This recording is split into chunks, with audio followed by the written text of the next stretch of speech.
Exercise 8.1 का question number 6 क्या कर रहा है कि त्रिभुज ABC में A और B क्या है, न्यून कोण है।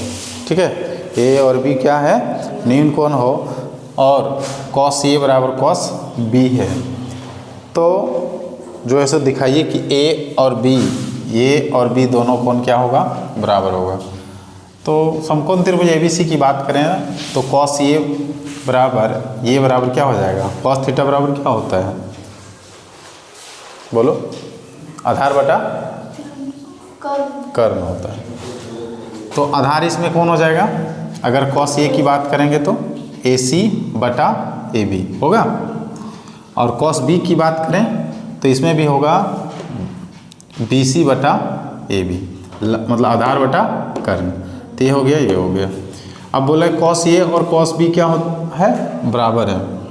तो cos A का मान ये लिखे और cos B का मान यहाँ लिख दें। ठीक है, अब AC बराबर BC होगा, क्या होगा, AC बराबर BC। देखो ये दोनों बराबर है, नीचे वाला बराबर है आपस में, तो ये भी क्या होगा, बराबर होगा। तो जब AC किधर है, ये भुजा और ये भुजा बराबर हो जाए तो हम लोग जानते हैं बराबर भुजा के सम्मुख कोण क्या होता है, बराबर होता है। अगर भुजा बराबर है तो कोण भी क्या रहेगा, बराबर रहेगा। ठीक है, क्वेश्चन नंबर 7 कंप्लीट। कुछ किसी को कुछ पूछना है इसमें, चलो। अब क्वेश्चन नंबर 7 क्या कहता है कि यदि cot थीटा बराबर कितना है, 7/8 है। ठीक, उसके बाद इसमें 2 क्वेश्चन पूछा है, एक क्वेश्चन ये है और एक क्वेश्चन ये है। तो इसका मान और इसका मान बताना है। हम लोग cot थीटा बराबर क्या होता है, cot थीटा बराबर, बोलो, लंब बटा, tan थीटा बराबर क्या होता है, लंब बटा आधार। तो cot थीटा बराबर क्या होता है, आधार बटा लंब। ठीक, आधार बटा लंब। तो आधार कौन हो जाएगा, ये लंब कौन होगा, ये होगा ना। तो हमको क्या निकालना बच गया है, कर्ण। सबसे पहले क्या निकाल लेंगे, कर्ण निकालने कितना है यहाँ, √113। ठीक है, अब यहाँ ध्यान देखिए, एक 1 + sin थीटा 1 - sin थीटा, यानी कि A + B A - B, फिर यहाँ A + B A - B है। तो A + B और A - B रहता है तो क्या होता है, AX² - BXY। तो यहाँ पर देखो AX² - BXY, यहाँ भी हो AX² - BXY। 1 + sin theta 1 - sin theta, यानी A + B A - B के फॉर्म में है। तो अगर इस तरह रहता है तो AX² - BXY होता है, नीचे भी जो है A + B और A - B के रूप में है, तो हो जाएगा AX² - BXY, यानी कि 1 के whole square minus sin XY theta, 1x² - cos XY theta.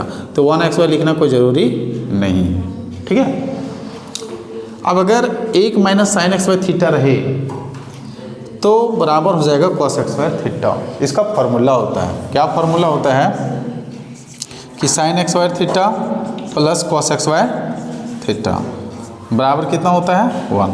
और अब हमको क्या निकालना है, cos XY थीटा। तो देखो cos XY थीटा के लिए क्या हो जाएगा, ये इधर जाएगा तो माइनस होगा, है। तो यहाँ पर 1 - sin XY थीटा बराबर क्या हो जाएगा, cos XY थीटा। और अगर इसको इधर ले जाएंगे, इसको इधर ले जाएंगे तो क्या बच जाएगा, sin XY थीटा बचेगा।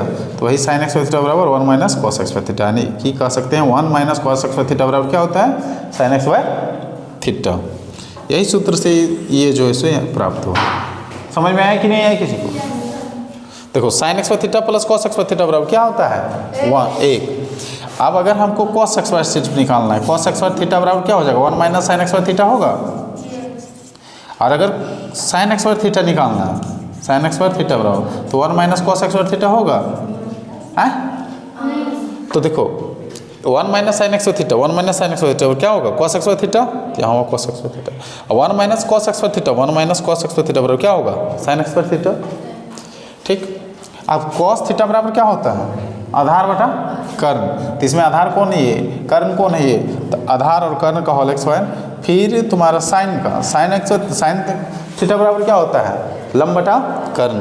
तो लंब कौन है ये, कर्ण कौन है ये, तो लंब बटा कर्ण। इसका होल एक्स वाई, इसका होल एक्स वाई। हिसाब किताब करेंगे तो 49/113, 64/113, 113 कट जाएगा, 49/64 बचेगा और ये आंसर आएगा। ठीक है। क्वेश्चन नंबर 2 कहता है कॉट एक्स वाई थीटा का मान बताओ। कॉट थीटा बराबर क्या होता है, टेन थीटा का उल्टा होगा।